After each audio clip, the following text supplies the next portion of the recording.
So being a wag, right? Because it's exciting, it's glamorous. Yeah. Can you talk me through that?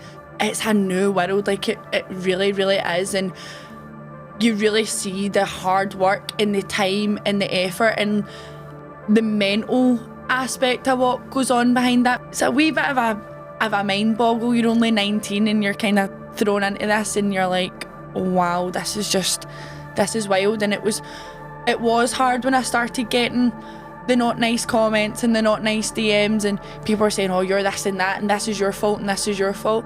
Like, I wasn't even part of some of the stuff that happened. Do you know what I mean? I'm like, this isn't my fault. We know your dad is the bad guru. Yep. A good friend of mine. What's it like staying with the bad guru? It's the best. It really, really, really is, Jim. My dad will have his day, I'll have my day, and we'll come in, sit at the dining room table. He sits at the top chair and I sit right here beside him, and we have our herbal tea and we'll talk about our day, we'll talk about future plans, we'll talk about things that maybe I'm having issues with or I'm worried about. Honestly, it's like been life-changing. It's genuinely been life-changing.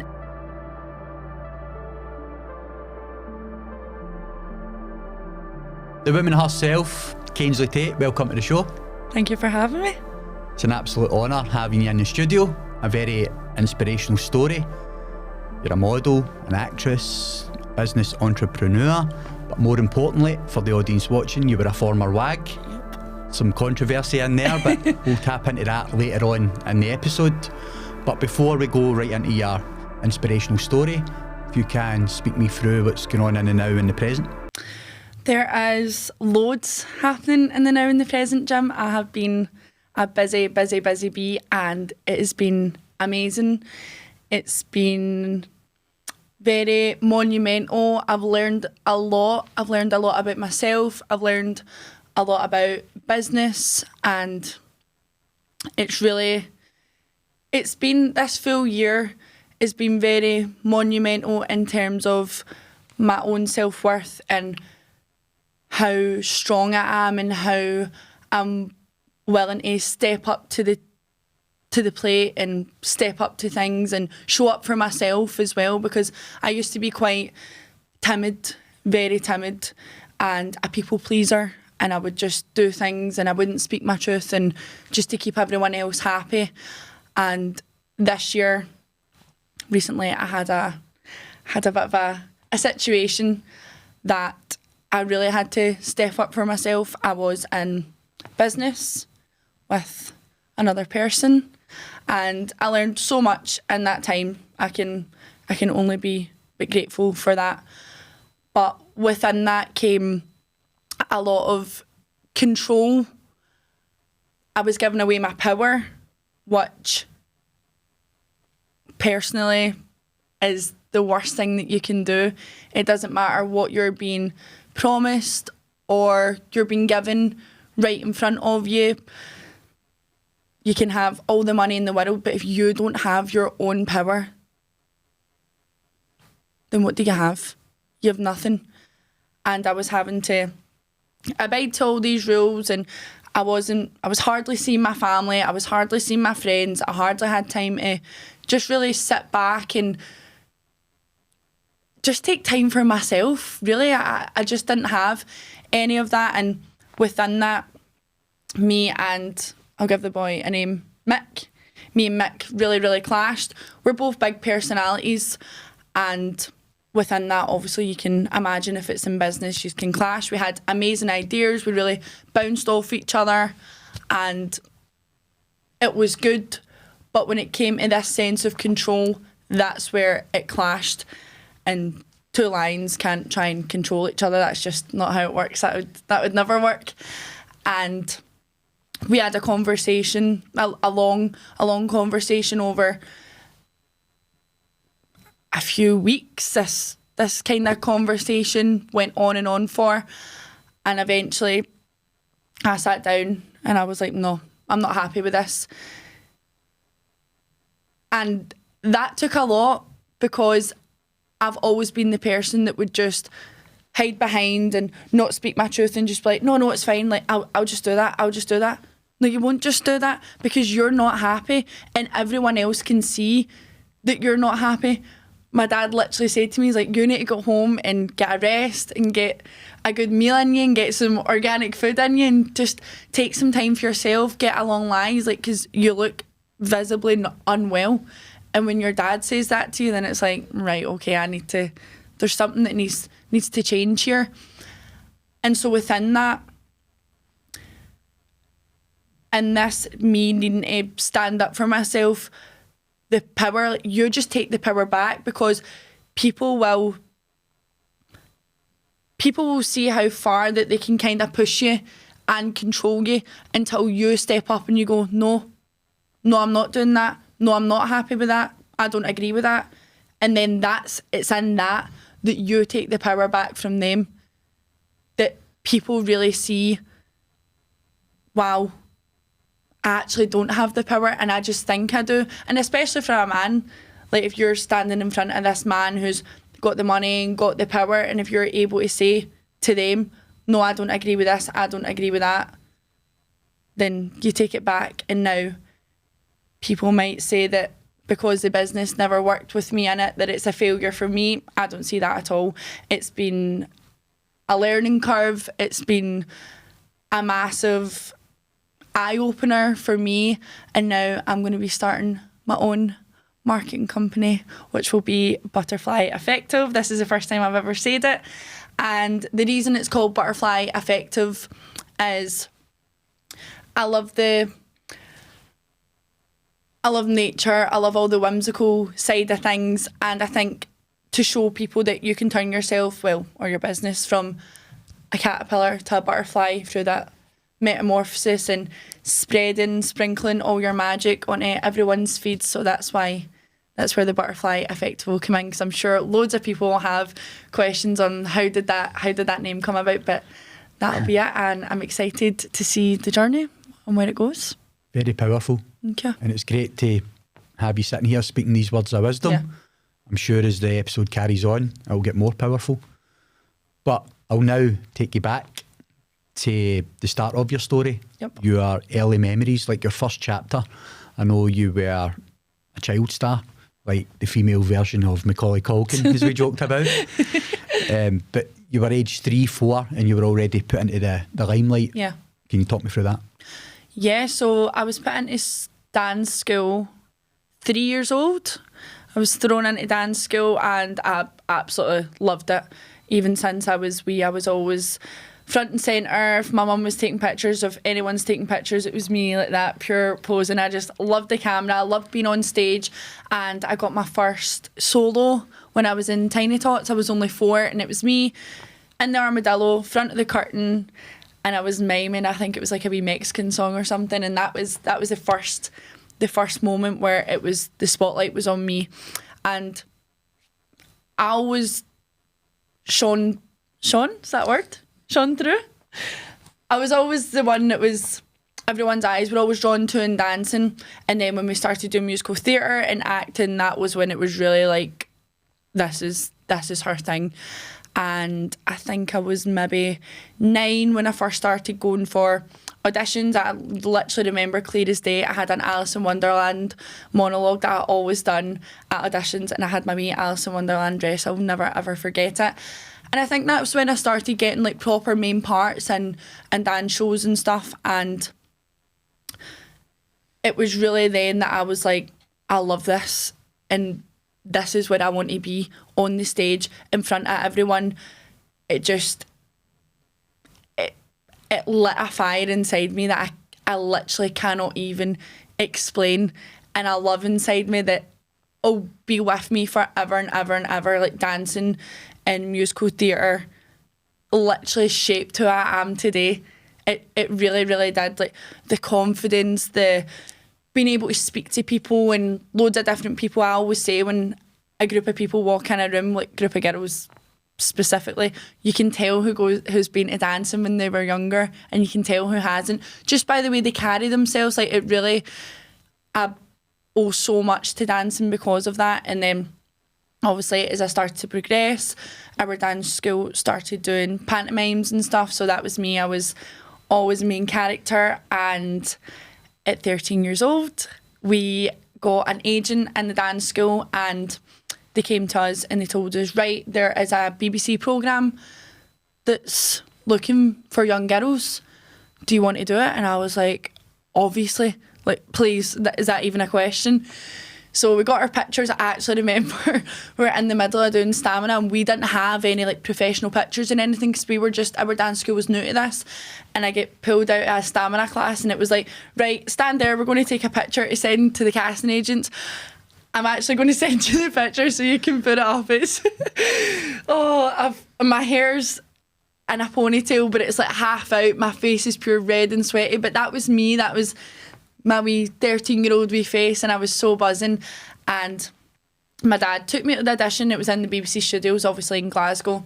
I went up, had my wee school uniform on, and I was so buzzing. I was so buzzing. So I was one of the main characters. I was the younger version of the main women character in this. What you were auditioning for was the main character, but obviously playing the younger version of her. the younger version. And main character. What was that like doing the audition? Obviously, the only kind of... I'd done loads of auditions and dancing for pantos and stuff like that. And then we done kind of open auditions at these different... It was like kind of different acting shows, so the agents were there and then they could see you, basically. As if a football agent was going to one of somebody's games, you know, that way where you were putting on a performance and people were looking at you to see if they wanted you within their agency. So I was nervous, but I never got really nervous. I always really took things in my stride, and acting out, singing, dancing and acting was my strong point. Like, that was where I was just alive, and that's where I really shined. So I remember sitting and I was like, right, okay, I'm going over my lines, I'm looking at them, I know them inside out. Went in, there was producers and stuff, and someone read it out.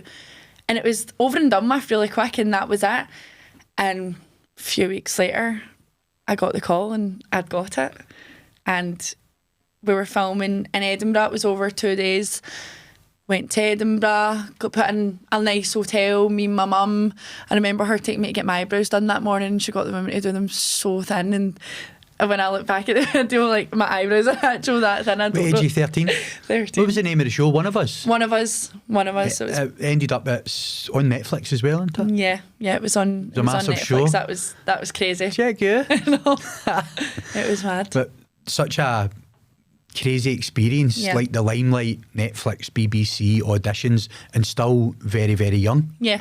So did that give you a right taste for it then, even though you'd been doing it all your life? Like, did you feel that the older you got, the further you wanted to move into that type of career? Oh, 100%. And after that experience, I was like, TV and film. I want to do TV and film. Like, that's where it's at. And I loved being on the stage. I loved doing musical theatre. But at that moment in time, about age 13, obviously to make it musical theatre, you need to be an unbelievable singer. And at that time, it wasn't so good. So I was in singing lessons every single day. Every single day I was in singing lessons, dancing, acting. And that's where I got the taste of it. And I was like, I need to do this. So we carried on with all our pantos and dancing. Again, always one of the main parts. And then my last year at dancing, 2019, everyone always wants the princess part. But that always felt very far away from me because I was always the pantomime dame. I was always the funny character. And Beauty and the Beast, like, I was a candle who's a boy. Like, I was never like the princess. Because it was always my singing ability that kind of held me back. So from 2018 to 19, I worked my bum off in singing lessons day and night, even at home as well. I'm sure my mum and dad had to listen to all the different songs and voice exercises that you need to do. But when it came to eventually auditioning for our panto, which was Aladdin, I was like, I'm going for Jasmine. I'm doing it. Wow. And I got it. And it was the best feeling ever. And I sang Lost Without You by Freya Ridings, which is quite an emotional song. And it's a big song as well.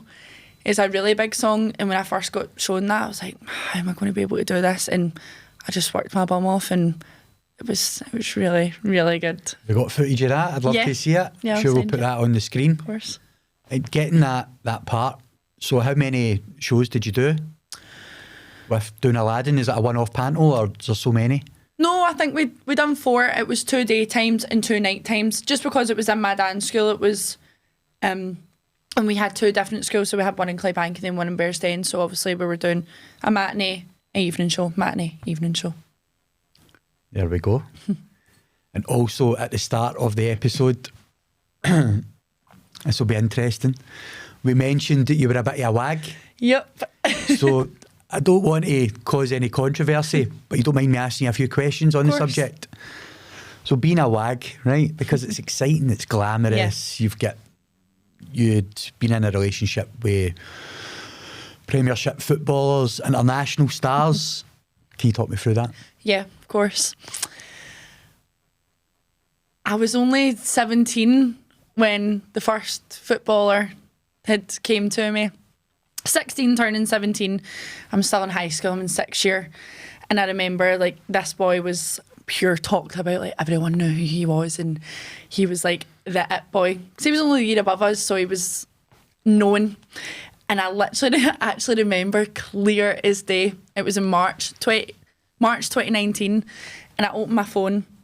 I woke up to get ready for school in the morning, and he had DM'd me, and I was like, no way. So I went into school and I'm like, girls, look who's texted me. And it was kind of around about that time where I'd started getting like followers on Instagram and stuff, because I was always posting kind of more than my pals, and because I danced, I was always posting like dancing videos, and then when I was out the weekend, like I just loved always being in front of the camera.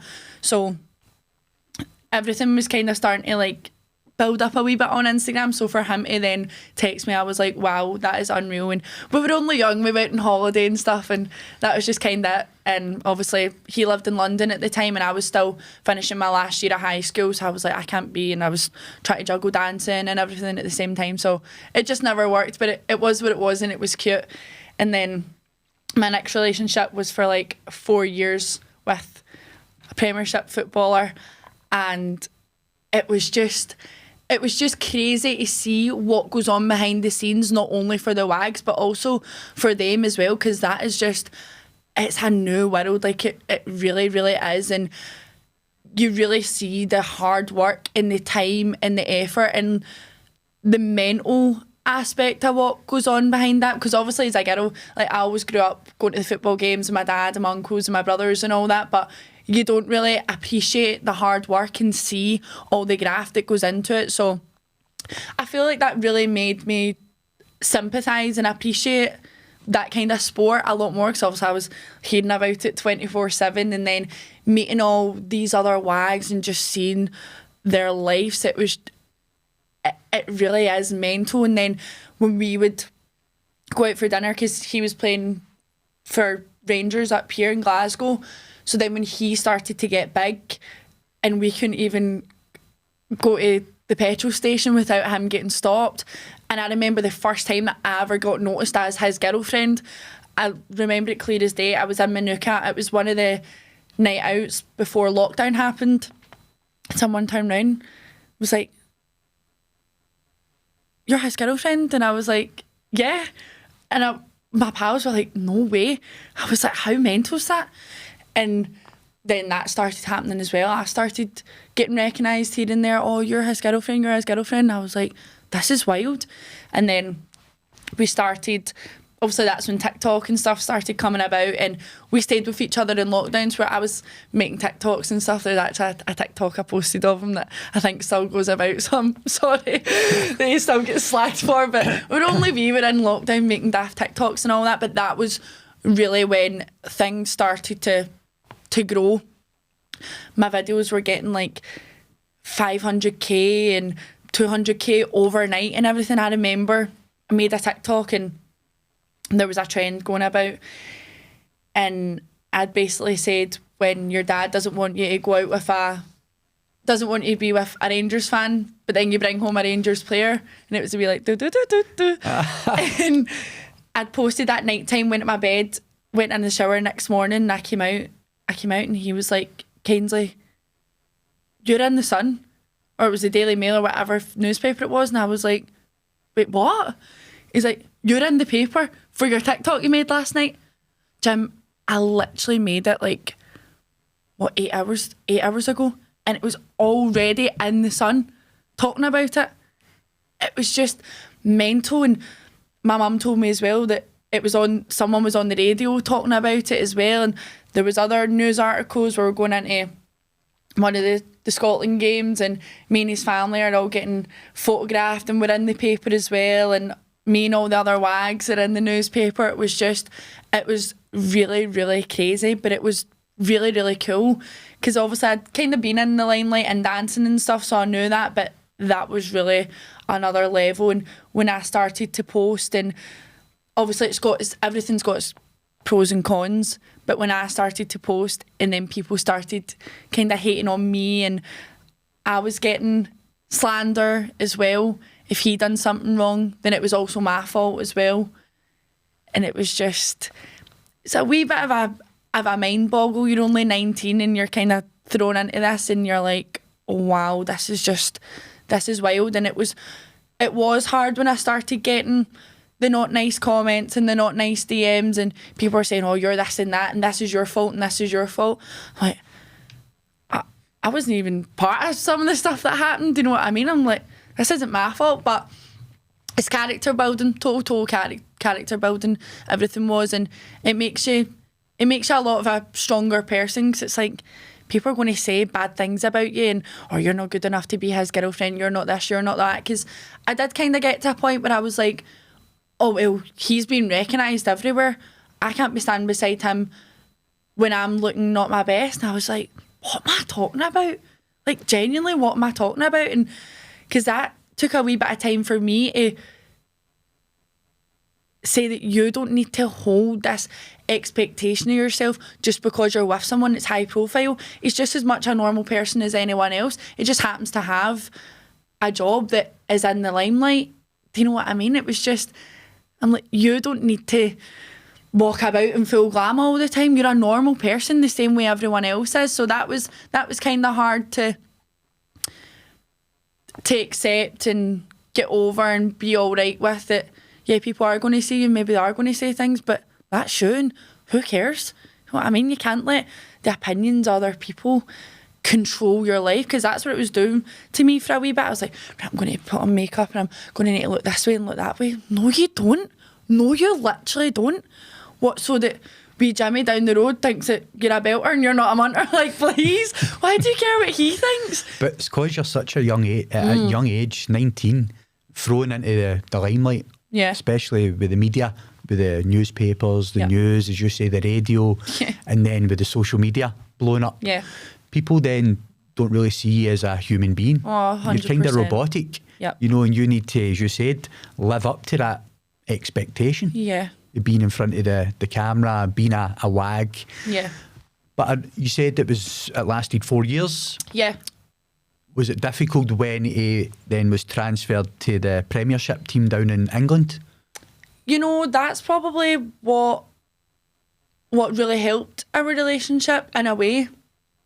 Because when we were back here, we were, you know what it's like when you're young and you're pure in love with each other and you're just like living in each other's pockets all the time, and you don't want to go and stay by yourself, because it's like, oh, well, we live half an hour for each other, why don't we just stay with each other all the time? And that's what we were doing. We were basically just living with each other.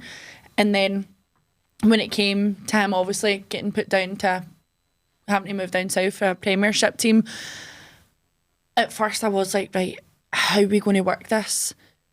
Because obviously I'd never done this before, and it just worked. I would go down at the weekends, I would spend all my weekend there, and it was cool to be able to live in a new city and experience a new city and meet all these different people, and to be able to experience a different stadium and different fans and different other wags as well, and meet all of his friends and his teammates. So that was, I thought it was fun to be able to go down there every weekend, and I was like, right, this is my life at the weekend, and then I'll come home and tell all my pals, and they thought it was all amazing. But as time went on, and you do meet all the wags, and because we were going out for like wee Christmas dinners and stuff, and you really sit down with them and you talk to them, and you kind of take a step back and you realise you're life actually isn't as glamorous and as happy as it looks, because we were obviously having conversations about like, what if he was to move to this place and that place, and it was never a conversation of you move down or you move here and let's really look this thing. We were still young, do you know what I mean? And you've got your mum and dad's opinions and then their mum and dad's opinions, and you're still trying to figure yourself out and figure out what you want to do. And it never felt properly secure in that way. And that's when I kind of stood back and I was like, right, is this what I want? Do I want to just... Because essentially you just need to follow someone about and that's fine. And loads of women are totally okay with that. And I really take my hat off to them, because that is such a hard job. It's such a hard job, because when it comes to the serious stuff like having kids and then you're married, you are just going to need to pack your bags and pick up everything and move somewhere else and take your kids out of schools that they've been in. And personally for me, as I started to obviously get older and really think about the future, because when you're young you don't think about any of that, you're just having fun. But when you start to get into your early 20s and you're like, wait a minute, how is this going to affect me and my future?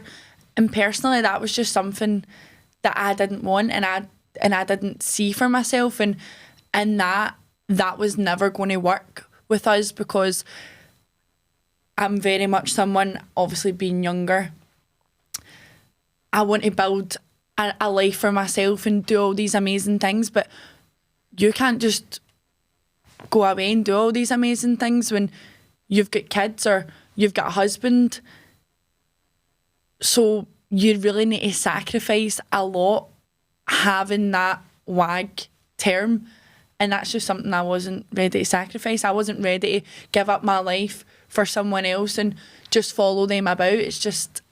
It's not in my blood. It's not in my blood at all to be a follower and just abide to those kind of rules. And then obviously, as I said, when kids come into it, you're not working, so you're kind of living off someone else's money, and that is my literal idea of a nightmare. Someone being able to take things away from you and they've got a hold over you. Not that he ever done that, because he would never have said, well, I got you this, so I'm taking that away. Never.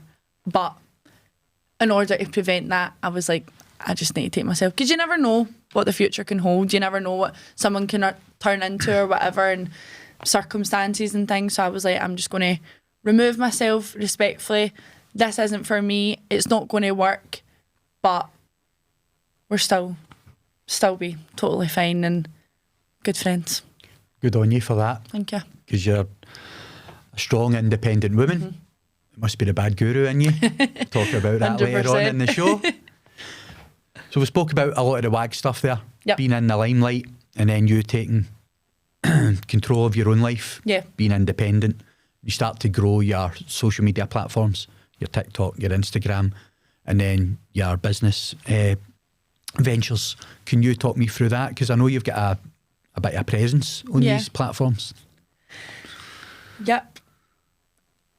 So within, obviously, lockdown, posting with him, my followers just kind of started growing and growing, and that's when wee brands started reaching out. Can we send you this? Post a wee video.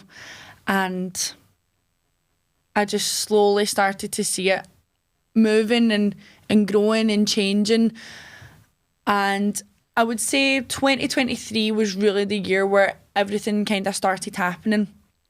That's when I had my first proper photo shoot in a studio, the very beginning of the year. And then it was from there that other people started reaching out and brands started reaching out.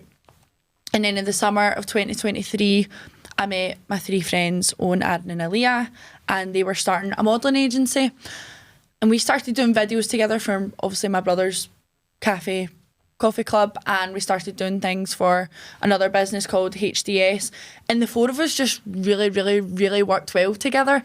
And we bounced off each other. We all had amazing ideas. We all had such a different skill set. And the boys decided, they were like, look, we've got this idea to start a modelling agency. Would you want to come on and be basically my project manager, you and Aaliyah, and we were like, yeah, let's do it. Because this was the first kind of business that I was in, and I had responsibility over people. I had to make sure that the models were taken care of, they were doing everything they were supposed to do.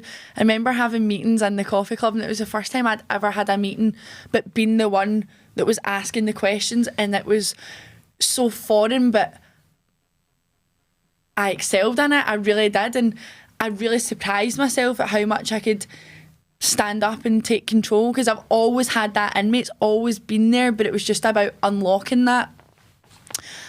And then we done the fashion show in November in Glasgow, and it was amazing. We had loads of different amazing brands. We had Forbes, we had Halo, Glasgow, Stephanie's Closet. There was so many that's just to name off.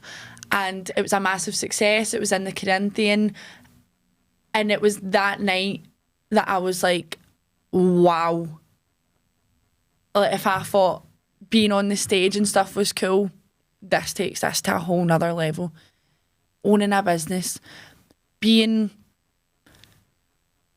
seeing your ideas come to life was just insane. And I love being in front of the camera, but being behind the camera is just as cool. Being able to create that, and people get to see that, and you get to share that with the world.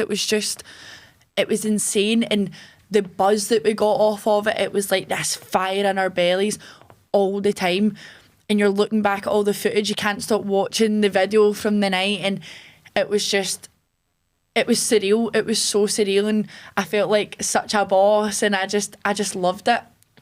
And then we got into, obviously that was the end of 2023, and we started kind of growing and developing. And then I took a wee back seat with the managing side. They done their other fashion shows, but I'd actually went off to Australia in 2024. 2024 was my travelling year. So I was just about to ask you there. So you took the words right out of my mouth, because as you are going through this experience, as you said, you're evolving. Yeah. You're starting to become a leader. Yeah. A young woman, and going through all these emotions. Yeah. And then you're seeking more adventure, and you start travelling around to the other side of the world. Yeah. In a magical adventure. So in your own time, talk us through that. Yeah, so 2024 was my year of travelling. It was insane. I went to Thailand, Australia, Latvia, which was so random. I'd never even heard of Latvia, but we went anyway. Ibiza, Portugal, and then in the summer, I was a part in a Bollywood movie, and that was going on a cruise round Spain and France. So I was on there for 2 weeks, travelling around Spain and France, filming a Bollywood movie, which was insane. How did you end up part of that?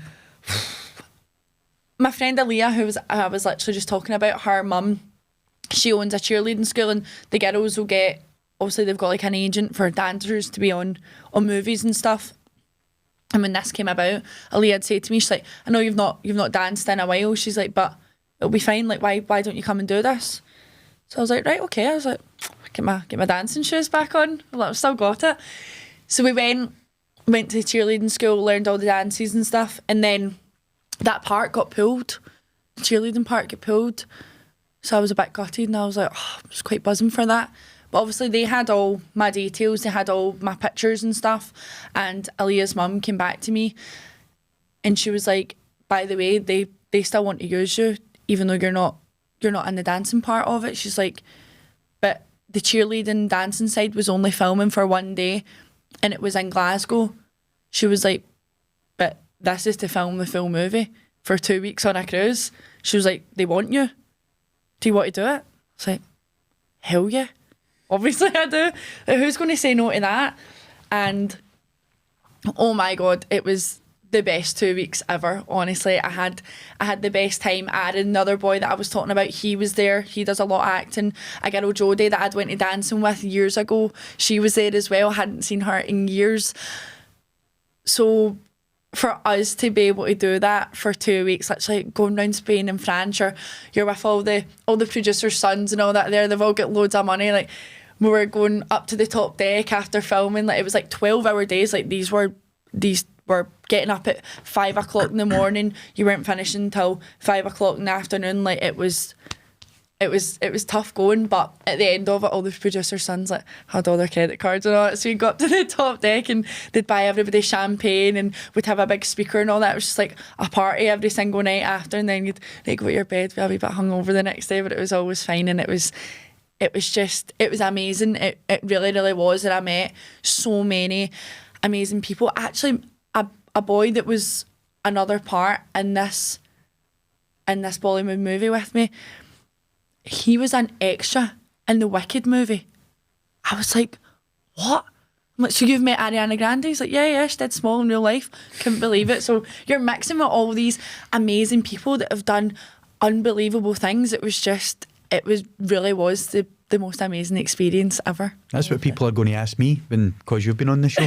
They say, you met Kanesly Tait, what's she like? And you know, I meet all these interesting characters. As I say, it's a real honour to have you sitting in the chair. Thank you. But moving into the more, that was 2024. Yep. So we're moving back into the more present time now in the story. Mm-hmm. As we said earlier, we know your dad is the bad guru, a good friend of mine. And you also stay with him. Mm-hmm. So that's very interesting because he's invited me over and to see the two. It's such a brilliant relationship. Yeah. So what's it like staying with the bad guru? It's the best. It really, really, really is, Jim. I moved in with my dad at the start of this year. The difference in me from the start of the year till now with being in my dad's company 24/7. Like, we talk about the 12 Choices for Life programme. He is the 12 Choices for Life programme. So see, absorbing that every single day, and our house is, obviously you've been in, it's all organic, everything's clean, wholemeal, like everything's no chemicals, nothing. And you're getting all the best food, you're getting the best advice every single night. We'll come in, my dad will have his day, I'll have my day, and we'll come in, sit at the dining room table. He sits at the top chair and I sit right here beside him, and we have our herbal tea, and we'll talk about our day, we'll talk about future plans, we'll talk about things that maybe I'm having issues with and I'm worried about. It's just, it has been, honestly, it's like been life-changing. It's genuinely been life-changing, and I bang on about my dad all the time to everyone. He really is, I'm going to end up getting emotional, he really is my bestest pal in the whole wide world. Like, he really, really is. And to be even more a part of the journey now with the 12 Choices for Life, like, I'm the first qualified level 1 instructor of the 12 Choices for Life, and that I would obviously have got to that point, but not this fast if I hadn't moved in with him and he hadn't put me through all these challenges and things, and just opening my eyes to this new world of healing. And it's been amazing because I've been able to also spread that within my group of friends, and then people that I meet. Like, it's contagious. It's genuinely contagious, and it's this is why I say that this year's been the most monumental year, and I really have my dad to thank for it. Like, he's just shaped me into the woman that I want to be, and that I've always known that I've got inside me. I just needed him to help me break down these barriers, and through these 12 choices and all these different things that we're doing, it's really, really unlocked that. And I've just found a new love for healing and for all the creative things. That I started playing piano this year, I've started painting and stuff, and just really embodying that creative side, and just showing that we're creators, and when you let the magic in, the magic starts to happen. Like, he'll give me all these different books whenever I'm ready for a different book. He'll say, right, you're ready for this book, and he gave me this book. It's called The Sorcerer's Crossing, A Woman's Journey. Oh my God, if any of the women out there, if you've not read that book, you must read this book. It really does unlock the power And it's just, I genuinely feel like I know women. He's such a character. Yeah. I know what he's really good at. He's good at pushing you. Oh, 100%. Beyond the limits that you think you have. Yeah. You know, without being too pushy. It's the way he does it. Yep. It's so powerful because there was many things that I was hiding from. Yeah. And it was wee things that he was doing. I'm saying, he's pushing me towards that. I don't want to face these fears. And you spoke about taking your power back at the start. Yep. And we always speak about this. When you live in a state of fear, on the other side of that fear is your power. Oh, 100%. It's the same when you give your power away, you then live in that frequency of fear and power. Yep. But when you take the power, on the other side of fear is your power. So when you take the power back, the fear is gone. And that's what he's so good at. Yeah. To make you see that, you know, we're not just this shell, we're not, you know, we're very powerful. Yeah. And we have a very special essence when there is magic out there. And one of his famous quotes that I always use is, those that don't believe in magic will never find it. So true. And sometimes I steal that for myself when nobody's watching. In the sauna when I'm telling stories, you know. But it's great, and it's really infectious, and it's beautiful. And it's beautiful to see you at that stage as well, and having such an amazing relationship with your dad. But moving on in the story, you spoke earlier about Butterfly Effective. Talk me through that. So Butterfly Effective it'll be a social media marketing company. Obviously I've kind of been doing this for myself for the past 2 years, and obviously the story that I spoke about at the beginning, I was doing a marketing company with 2 other people and it just didn't work, obviously. So Butterfly Effective will be my new social media marketing company. We'll be running people's socials, helping them plan events, helping with photo shoots, providing interviewers, people that can come to your events and interview people, take pictures at your events, manage your full socials, and also as well, referring back to my dad, we are going into a school, and the school we've got a wee group of kids that don't really take to school. Obviously, loads of people, school's for some people, school isn't for some people, and that's fine. So we're working with a group of kids right now that starting in the new year. We're going to be teaching them the 12 choices, and I'm going to come in as well and teach them about like video and editing and stuff.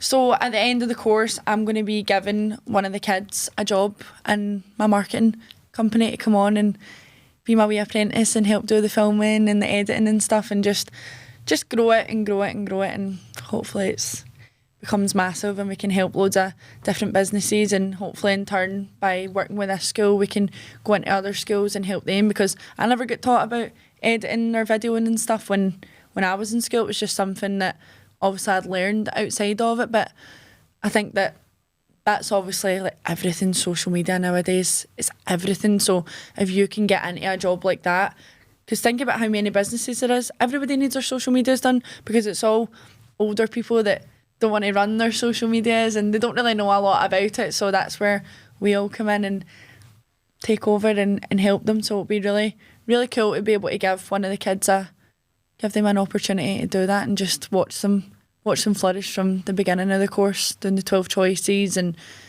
doing all the other things to the end. That's beautiful.